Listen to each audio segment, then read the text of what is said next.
নমস্কাৰ বন্ধু বান্ধৱীসকল, মোৰ অন্য এটা ভিডিঅ'লৈ তোমালোকক সকলোকে স্বাগতম জনাইছোঁ।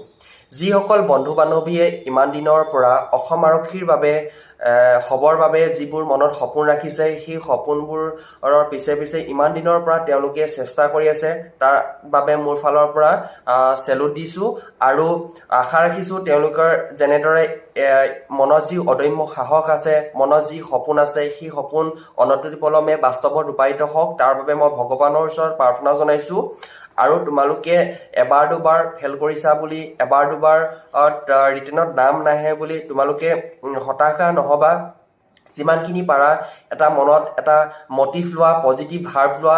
সেই পজিটিভ ভাৰ্বে তোমালোকৰ যিটো আগন্তুক যিটো দিন থাকিব, সেই দিনবোৰত তোমালোকক যাতে এটা ভাল এটা ফলাফল লাভ কৰি সহায় কৰে, তাৰ বাবে মই আশা ৰাখিছোঁ। আৰু তোমালোকে কেতিয়াও হাৰি নিদিবা। মানুহৰ জীৱনত